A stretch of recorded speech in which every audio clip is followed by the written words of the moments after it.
y'all. We're back, we're back, we're back. And we are starting off with a new segment called the Artist Lounge. And I am here with my good friend, Phillip Gregory Burke. Now, Phillip is an amazing actor, a writer, and he wants to be a producer. So everybody out there, get him, okay? Get him while he's hot, okay? And he's amazing. So we're going to be interviewing him today, just having a lot of fun. Say hi, Phillip. Hi, everybody. How are you? I'm so happy to be here. Thank you. Yes, I'm so excited. I'm so excited. So, yes, Phillip Gregory Burke actually has some pieces that's coming out. Okay, this is exclusive. So can you just tell us about those pieces? yes. So I am a member of the Civilians R&D group for 2021 and 2022. It's a writers group where we do research and development, and we also conduct interviews. And based off of the things that we find from our research, we write a play about what we have found. And also part of the residency, we write articles for their website called Extended Play, a theater journal where, we just talk about different aspects of theater. And I'm going to be writing about my Black cultural identity and Black queer identity in 2 different articles. And I'm really happy and I'm really excited for people to get to know get to know me a little bit more outside of my work and what I post online. Is there anything that you feel like we don't really touch in our community? Like, is there anything like, and this goes to the segment that's going to be coming near you, okay? It's called Ain't No Questions. So that's where I'm actually like taking questions that I ask myself that I feel like we don't answer in our community. So are there ain't no questions that you are implementing in your articles?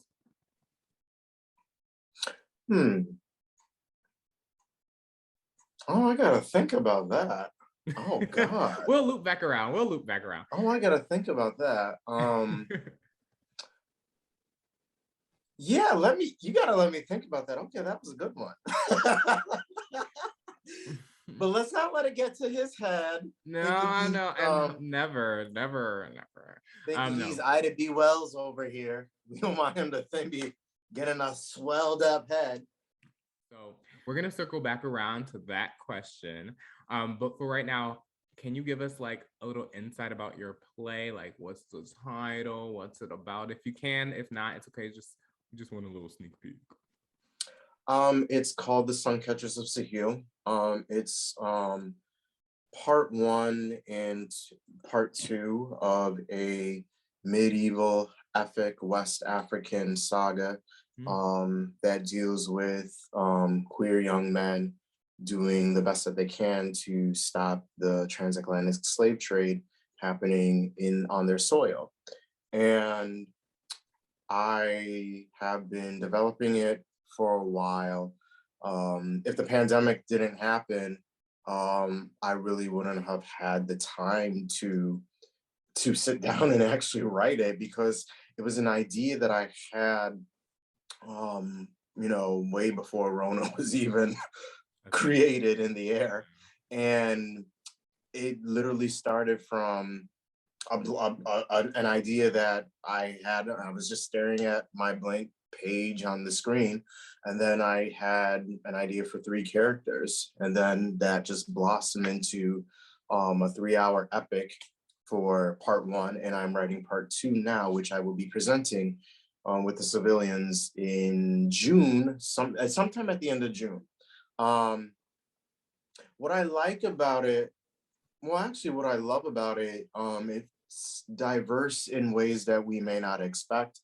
It features cultural diversity because it takes place on the motherland, and the motherland is one of the most biodiverse and culturally diverse places on the planet. And there's cultural diversity, There's linguistic diversity in the play. I have over 40 different languages represented in some way, shape, or form, either through a name, through phrases, or through specific words that they use throughout. Most of them are indigenous to the motherland. And because my platform as a playwright focuses on the sociology of the African diaspora's diversity of experiences, I also have different languages through and from the Caribbean, different languages representing Europe, because there's characters who spent time there, and there's characters who spent time in what we now call America, who are represented in the play. So there's linguistic diversity, and there's also religious diversity as well, because the motherland was a polytheistic society, and that is represented through the diversity of experiences with religion that the characters have through their different points of view as they deal with their deity, and navigate all the different ins and outs of what's happening in the world. And I'm very happy and I'm very proud of it. I like to, every character is very important and has a journey, and each character has a moment where they laugh. Each character has a moment where they cry. I feel like the actors who will be playing it in the future, they have something meaty to sink their teeth into. They don't have to worry about, oh God, just 5 lines, or like, oh, this character, he's just reactionary, not doing too much of this, not doing too much of that. No, like every character has a 5-course meal in some point of this 2-part epic saga. And I'm glad to do that for Black actors, giving them that the range and versatility, because coming from an actor myself, you want to be fed, and I'm feeding them. Yeah, that's what I was gonna say. Like you're literally, like, as an actor, you're implementing what you wanted, in a piece, and so now you're able to execute that with your own works, which is amazing. And a lot of people need to take some notes. Okay, I need to take some notes. Okay, I do have a question. In regards to your writing, and it seems like it's a lot of historical fantasy, in a way. So do you feel like that's going to be like kind of your niche, or do you think it's just for this particular saga that's happening? My goal is everything that I write is connected, but everything's not. Everything I write is connected, but this play that I'm going to be presenting, Suncatchers, it's specific to a specific cycle. It's the first of a 5-cycle play, dealing with a familiar topic. So magical realism and spirituality are central themes to that. I'm also writing something, playing with an idea of writing some contemporary political comedy, but it is in this, it's set, but it's in the same universe, but it doesn't have magical realism at all. But it's set in the same universe. I don't want to say like exactly how, but it is in the same universe, but contemporary, but doesn't have the spiritual and magical realism aspect to it. So if y'all heard him correctly, he dropped some gems for y'all. So again, I hope you're taking notes. One, he said the actors that will playing the roles in the future. So 2, he said that if you're not really into like fantasy works, he has more coming for you, and he's coming for other people's next. Okay, he's diving, and it's an interesting realm because now a lot of people, especially us POC, especially BIPOC, we don't really get to have historical pieces that's not, embedded into our actual history. It's not, we're never like playing up on it. they try to, but it's like a little bit too close to home. So like, for example, so when Cynthia Erivo was playing Harriet Tubman, they tried to add like this historical flair and like contemporary aspects that I was just like, this doesn't work. It doesn't work. And the reason why it doesn't work is because, one, we know her story too much, Harriet Tubman. We know her story too much. Two, like, honestly, I don't think that, even though I think Cynthia Erivo is great, okay, I just don't know if that was the right move. And I felt like they just wanted to do a movie with her, something that was going to be eye-catching that people wanted to hear at the time, and that was the closest thing. So it's great to have something that is based off of stuff that actually happened, but it's fictionalized. Everything is fictionalized. It's not based on our actual history and time of struggle. Well, I like to write about I really do love period pieces, and I like to write period pieces that are historical fiction based on historical fact. So, you know, if I use an event that actually happened, I just put my own spin on it and think, or talk, like I wrote a play about the Revolutionary War, and it talks about actual people during that time.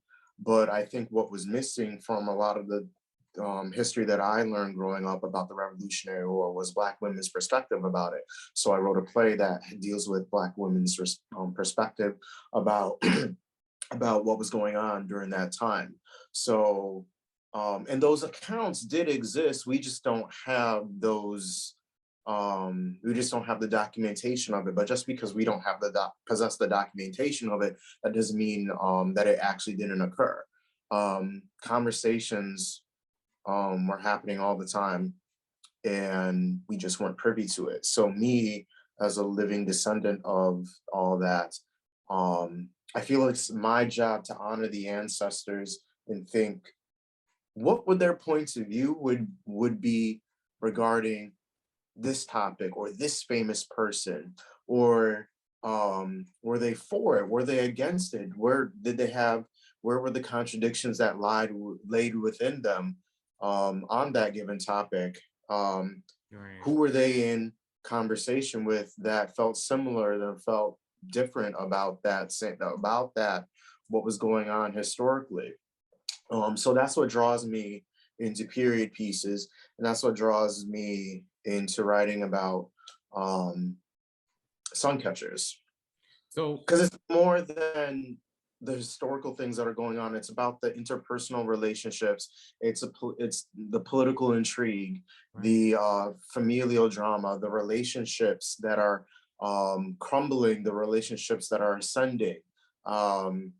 It's an amalgamation of many of that, and on top of it, there's magical realism, there's history, there's spirituality, all that happening.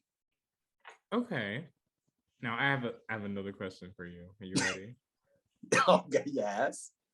Okay, so this question has to deal with, if as an actor, if you didn't have your works, okay, and let's say it was already done, but it's not your work, okay,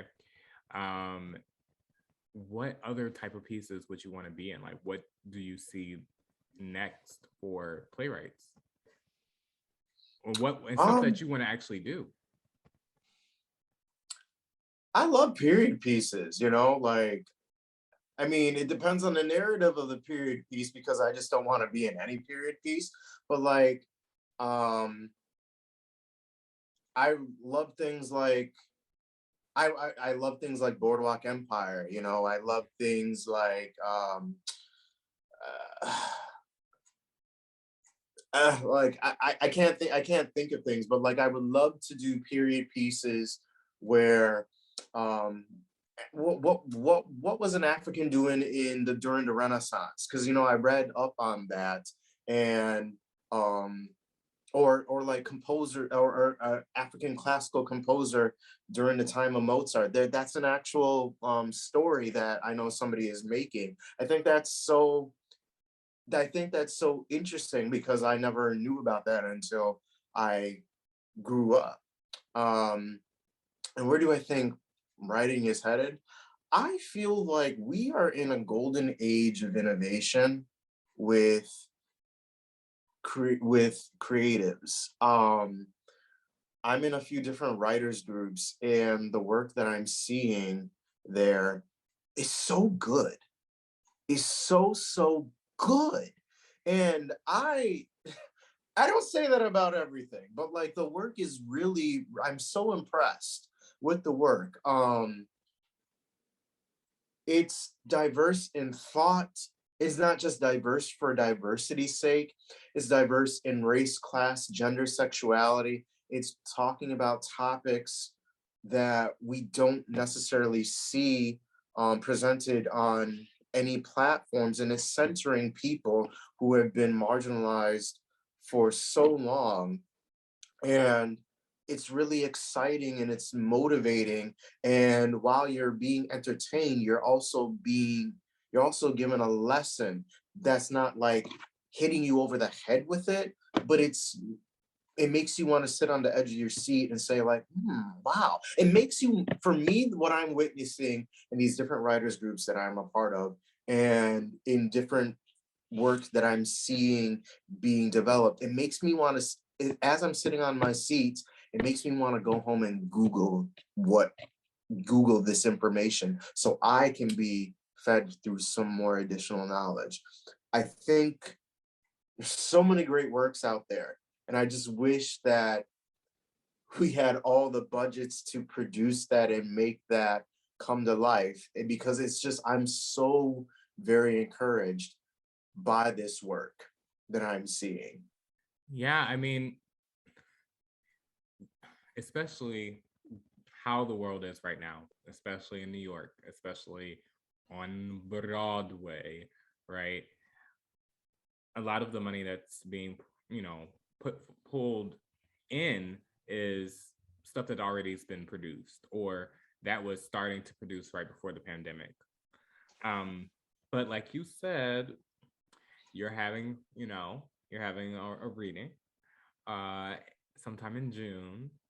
Yes, we don't know the exact dates yet, but it's coming. We got some time, but to still figure out things. But I'm really happy and I'm really excited about it. So what would you tell the kiddos what you're looking for as a writer? Like what acting tips that you would say that you look for as a writer?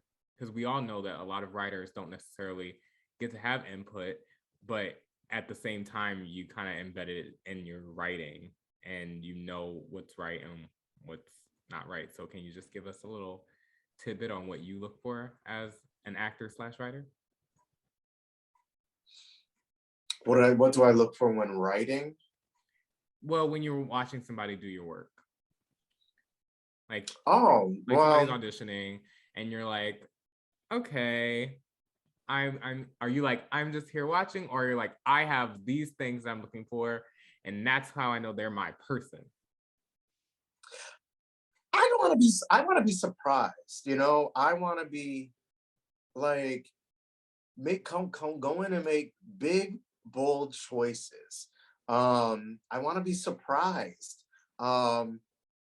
Because like by you making these big, bold choices, it's gonna make me hear my work and say, oh yes, that line was great. Or like, oh shit, I gotta cut that line. I gotta cut that line because like I'm repeating myself. Or it's like, what, like, or I'm just sitting at the edge of my seat. I really want to, and then that's what I look for as an audience member. I'm rooting for the characters. I'm rooting for the journey. I'm rooting for the actors to blow me away. I want to be blown away. Like I want to be moved. Like I want to witness like a theatrical heaven where I'm just so transfixed by this moment that it's one of my favorite theater going experiences. That's what I love. That's what I love whenever I see any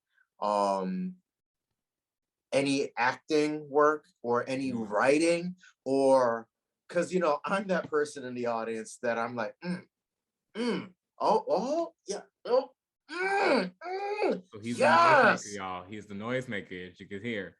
Yes, I am the noisemaker. And like, I respectfully though, I'm not like the one that trying to draw attention to myself, because when I'm seeing things and I'm in the audience, I put I'm an introverted extrovert, but the emphasis on the introvert part, because I'm not trying to draw attention to myself, like, for that. I'm like, come on now. No, I'm a No, it's okay. classically trained actor. I don't necessarily make noise, but I make all the faces when I'm watching stuff. I need to watch out for it. So don't come for me if you see me in your show and I'm over here like, because it's just something I naturally do when trying to understand stuff.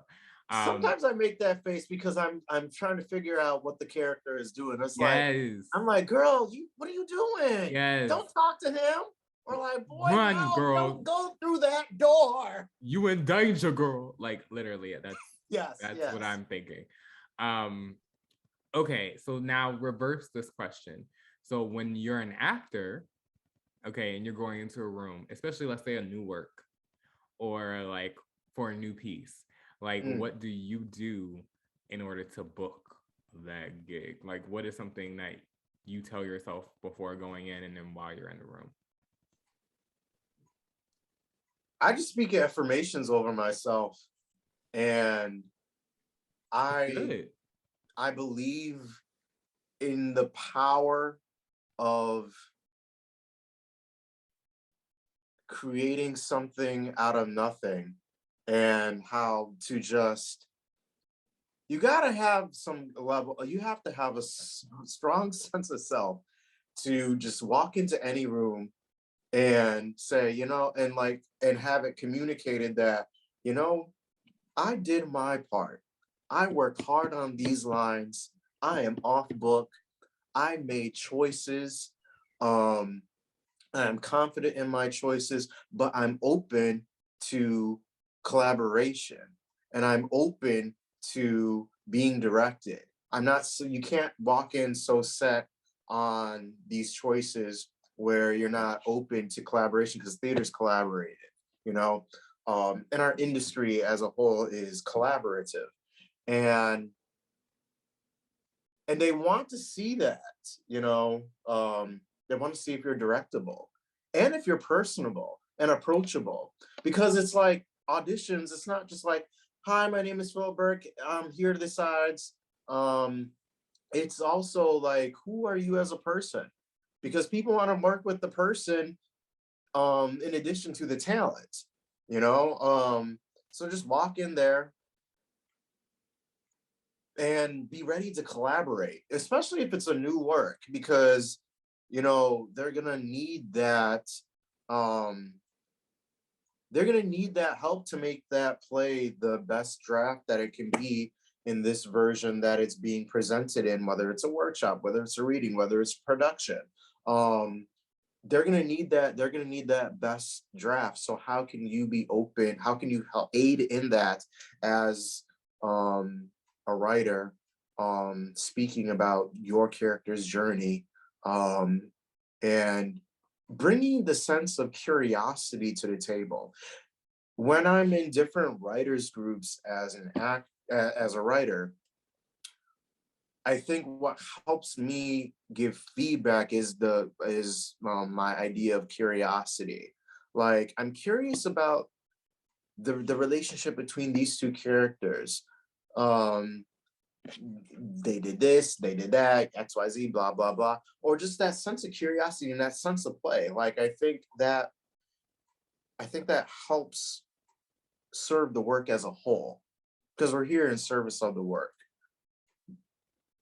Yeah, I would agree to that. And that's just, these are notes for everybody, y'all. Like when doing like new works, just be yourself, and be yourself when you get into the room, one, okay? And two, just make choices. Because honestly, sometimes the writer has no clue the world they want to build. Like, they have the world in mind, but they don't know how those relationships are going to actually play out. You know what I mean? Because sometimes it changes. It changes at a drop of a dime sometimes, because characters, I had an outline set for part 2 of what with some catchers, and then these characters said, "No, motherfucker, we're going in this direction." And I was like, "No, but I want to go in this direction." And they were like, "No." And I was like, "But what I wrote originally is so beautiful and epic and poetic." And they're like, this is happening right now with a new character that I'm introducing. They're bringing me in a completely different direction. It happens. Like, we have a plan, and sometimes the characters just take over that plan. And also, when if it's a new work and an actor comes in and making these bold choices, they're giving ideas and reimagining how the role should be. Because you were part of my reading that I had in the stop. You were part of my reading that I had of part 1 last summer. And when I was watching that as an actor, I was just like, ooh, the actors are doing something completely different from how I imagined it. And like, it also what I also learned, different people from the audience, like, whose side were they on? It's like in earlier versions of the draft, everybody was on this character side and not that character. And I was like, why doesn't anybody like this character? I worked so hard on him. And then, like, other people, like, seeing the reading, it was like, oh my God, yes, I love him. Like, and they were defending him to the death, like, that was so interesting for me to see, because, like, earlier, nobody was responding to this one particular character. And I was like, God damn. I mean, can we respond? Yeah, I mean, it happens all the time. Like, I remember I was part of a workshop and for a new musical. Oh, it was great. And I literally was just ensemble. Like, I was just ensemble. And because I was living in the world a little bit too much, and they gave me some lines, and I lived through every line. Okay? Yes. They literally made me a feature character. Like, literally made me a feature. Yeah, and I made a whole role that I wasn't supposed to make, and then I got a name. So that's how fast it can change.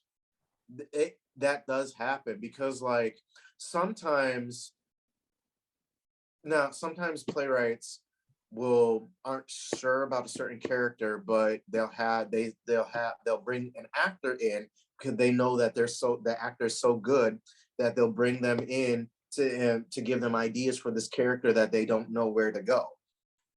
That happened to me before as an actor, and I made the character very funny, and, like, he wasn't necessarily written as funny, but then, like, doing the acting work, like, the line is funny, and I'm funny when I want to be. So that does happen. That does happen. I like being surprised, even if my instinct kind of goes against that, because me having an academic background with sociology, I'm so committed to my outline, but I have to like, there comes a point when I gotta let that outline go, because the characters are speaking, new ideas are being presented. Life is changing and being presented in a different way for me.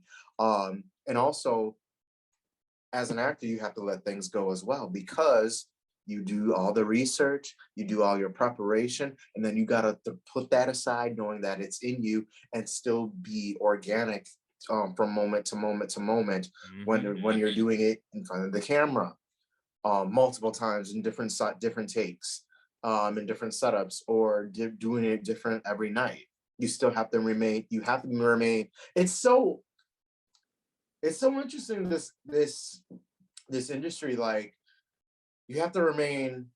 You have to be solid in your homework, but you have to be so open to just open to flexibility and being organic. And it's easier said than done. Yeah, it's definitely easier said than done, because we all have our biases. We all have our little darlings that we don't want to kill, but we're gonna have to kill them. Yes. Okay. And that, look, y'all, I'm vegetarian. Okay, I'm all about the pets and stuff like that. So do not come for me in these comments. Okay. I know you just have to make a disclaimer because people be trying to come for you. Sometimes they come for you regardless. And I rebuke thee. Rebuke. But yeah, like it's easier said than done, but sometimes it's for the best. And you're getting a product that you never thought was going to happen, and people will respond accordingly. Again, the audience doesn't know. They don't know anything. Even if the show is popular, they don't know unless they've seen it a bunch of times. And even then, they can still be surprised that people are picking up stuff they never noticed before. So, yeah. That's true. Because my youngest brother and I were watching, we're binge watching the Lord of the Rings extended editions, and I'm hearing Lord of the Rings differently watching it with him. And we're also watching The Last Airbender, and he's experiencing it different watching it with me. And he's watched it a million times, and I watched Lord of the Rings a million times. Like, I'm hearing things differently. And I've seen Lord of the Rings. I love Lord of the Rings, the extended versions. Oh my God, beautiful, brilliant. Like, I'm hearing it differently. And I've seen it so many times. That got me through grad school, It's just, yeah, it's interesting to revisit things after you set them down for a while, which is why I was interested before the pandemic. I hadn't had, like I said, I hadn't had the time to touch Suncatchers, but when I picked it back up, I had this like, oh, okay, where was I? What is this? And it was so hard to like navigate and find the story, and it's very complex in these relationships, but I was able to do it, like after some time and, trial and error, and just like hearing it, and just getting feedback, and just like, and also listening, reading. I love reading. He really loves reading, y'all. Like, he really does love reading. Yes, I'm looking at all my books right now, and my books all the way over there in my bookshelf. I started reading at the age of 3. My great grandmother taught me how to read and write, and ever since then, I was hooked. And I love books. But like reading other things and writing other things like that, they go hand in hand. And it was really informative for me as I developed this play, as I picked it up. Which is the beautiful thing about it. Now, I have one last question. So, what inspired you to really be like a creative in the arts? Take your time. What inspired me? What inspired me to be creative? I was always drawn to arts. If I wasn't going to be an actor or a writer, I would have done something in classical music. If I didn't get into grad school for acting, I would have got my master's in opera, or I would have got my master's in public relations, because I would be a great public relations person. I would be so great at that. Like, and I wanted to do that. I would be I would be a great publicist. I would be the best publicist of all time.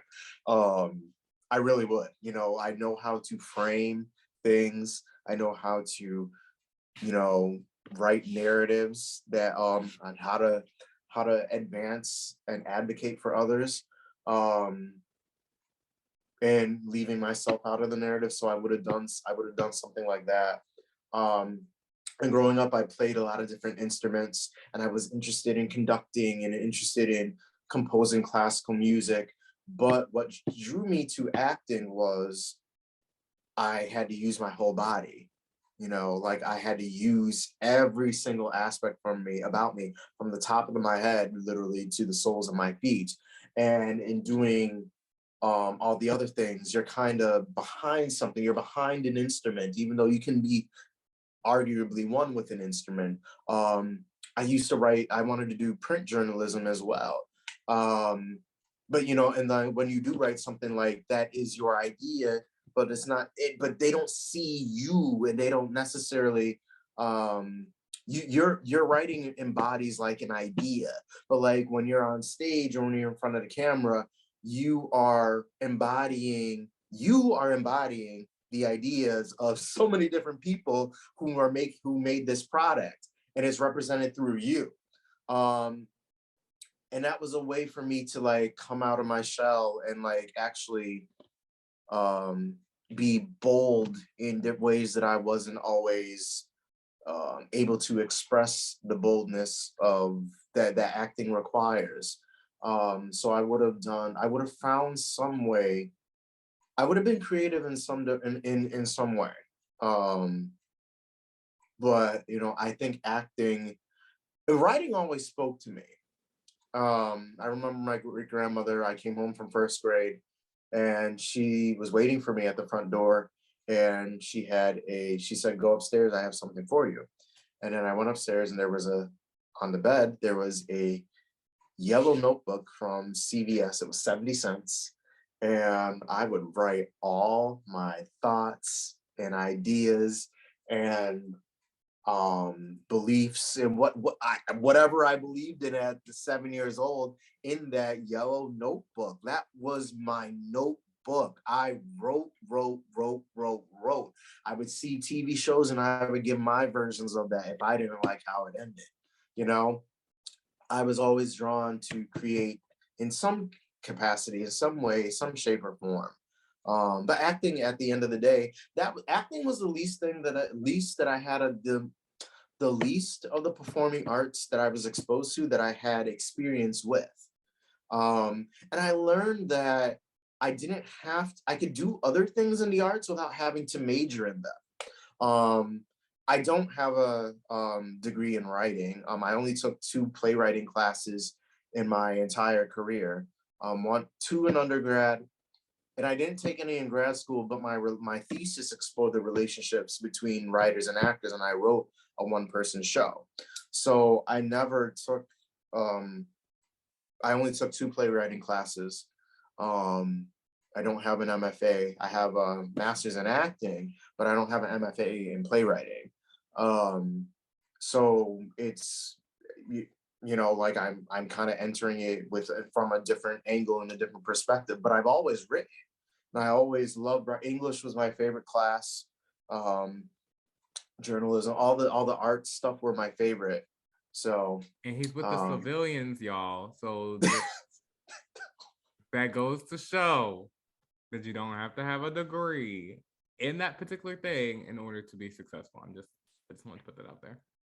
You don't, because there's other ways to get experience with things, you know, like me. I do have a BFA, and I do have a MA in acting from the Royal Conservatoire of Scotland. But I always wanted to go to I always wanted to go to grad school. I'll tell you why.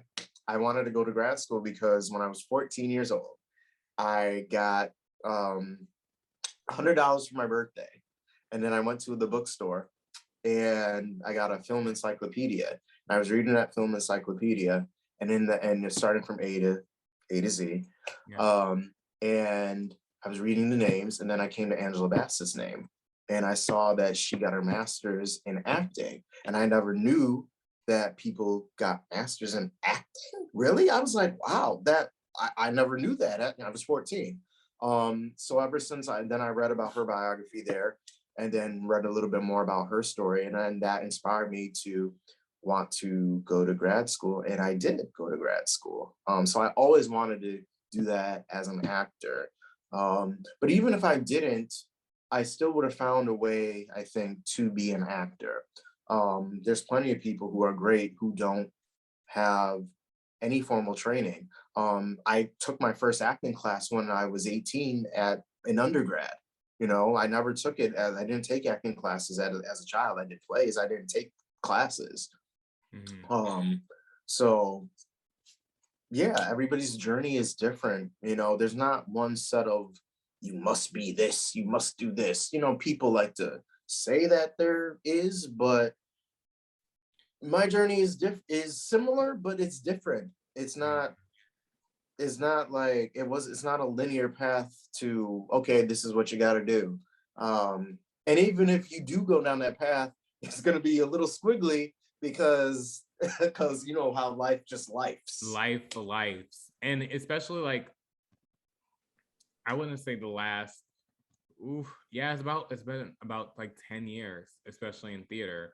It's totally changed, like drastically. Like schools that were known for acting or for musical theater, they no longer are like the top schools anymore. They got switched on with something else.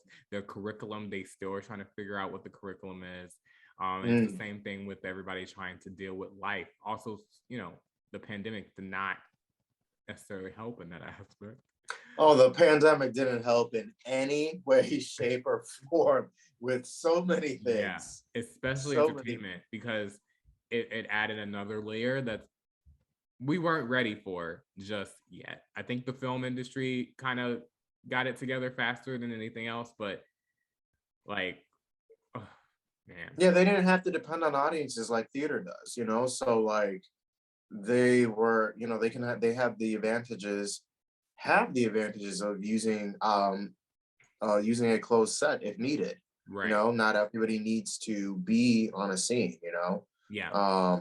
So there's just different strokes. But yeah, the pandemic that's still ongoing because, you know, it's still here, you know, still got to get tested, you know, I still got my test kit from the government, came in the mail. Get your kits, y'all. Get your kits. I did. I saw on the news, I was like, oh. And if you don't have your kits, you know, ask around. There's so many COVID compliance officers and supervisors, including myself. So if you don't know, hit somebody up because we can definitely hook you up. Okay, my last thing for you, because you never answered my question from before, but it's fine. What is like a piece of advice that you want to give your viewers and people that are going to follow you? And I'm going to list where they can follow you below, but you know, just please tell us, like, give us some advice. Give you some advice. Oh God, they usually do ask these questions. What advice do you have? Like general advice or world advice? Or I would just say advice as a creative, and just being a being at this particular time in our life, because a lot of people are going through it emotionally, physically. So like, what's the piece of advice you would give to artists and also just people just being a being and living through this crazy time? You know, honestly, I would say trust your journey. And that's something that I have to remind myself of constantly, to trust my journey. Like I said before, I am a powerful manifester. I am the living embodiment of my great-grandmother's dreams. I'm my ancestors' wildest dreams. Every day I am living Black history, you know, I embody that. I am the hope and I am the dream of all those who came before me and those whose shoulders that I stand upon, those that I know, those that I did not have the fortune to know, and those the literary ancestors that I love Toni Morrison, other ancestors that I had that I always looked up to. I'm the living embodiment of all these different people, you know. Um, Life chose you, life chose me, so like I feel like I would say like it may be a little cliche, but like honestly, you have to trust your journey. I mean, I remember like, just going through so many different things, industry related and life related, and then some things just happen. Things just happen when you least expect. For me, like the biggest moments of my career in life happened when I wasn't even thinking about this, wasn't when I wasn't even obsessing about it, or when it wasn't like causing anxiety to my mind. I talked about it, I worked it out, and then I went to do something completely different, whether it was making an organic pizza or reading a book or going for a walk. It then, or you're checking your email constantly 1,000 times and like, God, I hope I get it. I hope I get it. And that one time when you don't, when it slipped your mind and you check your email for something completely different, that's when you get it. That's when it's like, we'd like to offer you the part. That's when it's like, we were so impressed with your application that we want to offer you a spot, when you're not even thinking about any of this. Because you you know already manifested it. You already right. manifested it because you already said like, I want to do these things, and you just have to let the world do its work. And the world is doing a mighty wondrous work. Like, I believe, like, I'm playing with the element of air in Sun Catchers, because I'm just fascinated by air. Maybe it's because I'm an air sign. Air sign. Mm-hmm. And so many things like are happening in the air literally in this moment, and our eyes cannot see it. But just because we can't see it, that doesn't mean it doesn't exist. Like what we say, what we say is spoken into the air, and that the air has to honor that in some way. Like I really do believe that, because like even last week I manifested something and I went about my business, and then I got the biggest audition of my career so far. That was,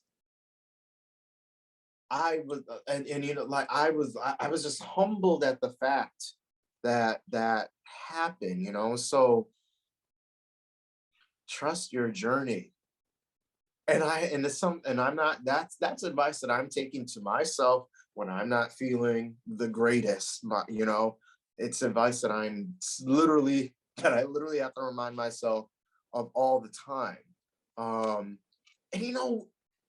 as I get older, like I see what is for you, it really is for you. I see that. I really see that. And it's like, I used to be like, nah, motherfucker, that ain't true.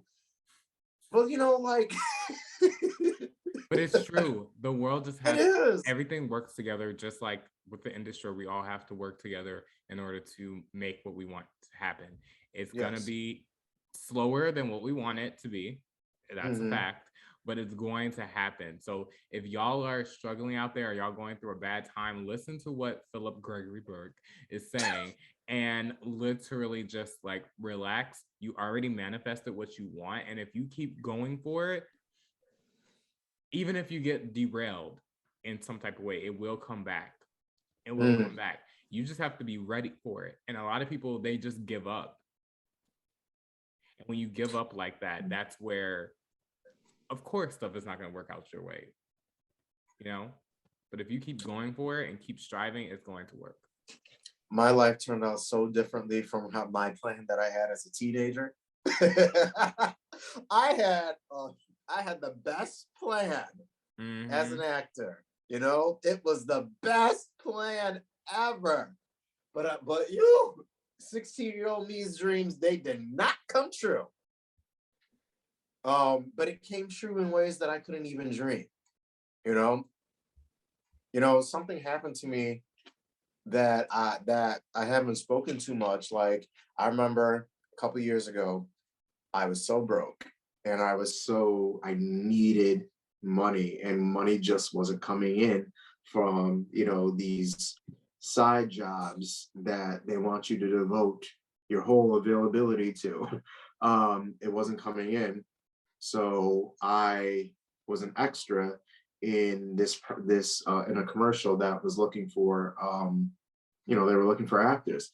And I was like, "Oh, do I want to do extra work? I don't know how I feel about that right now." But my bank account said, "Bitch, you need some money." And then so I went and did it. You know, I went and did it, and I was happy. I was happy that I did it.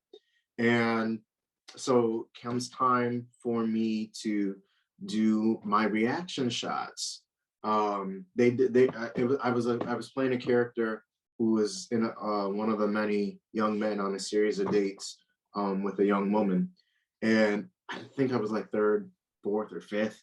I want to say sixth. I don't know. I was somewhere in the pecking order.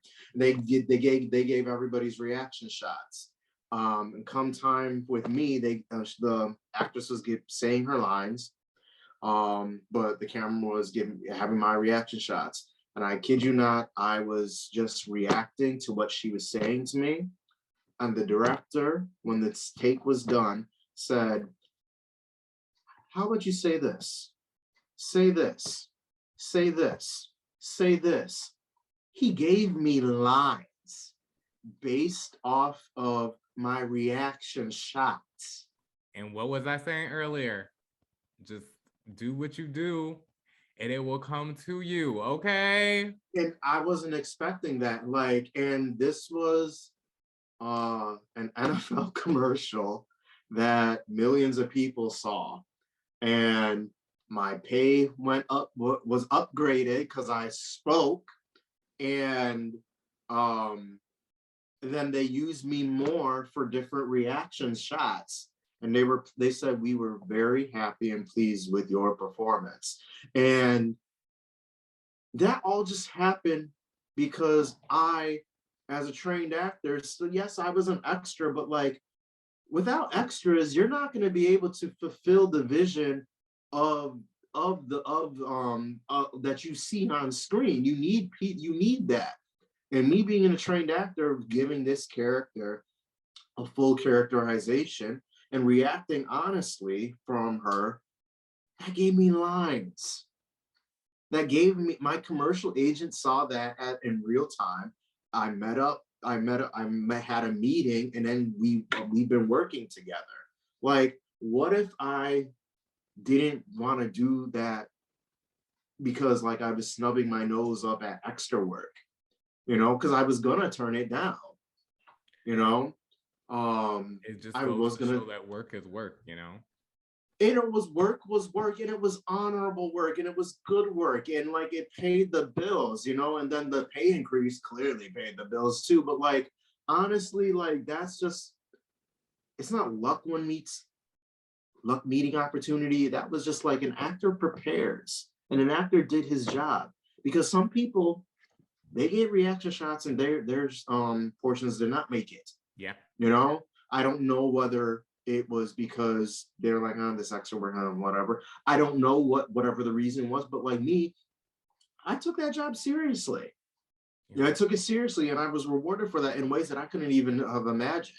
You know, so like, your journey is your journey. What's for you is for you. You know, like, and that has, you know, ever since then I've been playing, you know, somebody's biracial daddy in a commercial, you know, and I was like, hey, you know, I'm all right with that. So, yeah, so to conclude the Artist Lounge, please go follow the biracial daddy of the century, Phillip Gregory Burke, and I'm going to put all his links below. And thank you all so much for watching. We're going to do more. This is not going to be the last time you see Phillip Gregory Burke. Okay. Oh, the way you say my name. I have to. I have to. You have to. Oh, God. But we love y'all, and we will catch y'all later. All right? Yes. Bye. It's been so good. Thank you, guys. Have a good night, day, evening, whatever.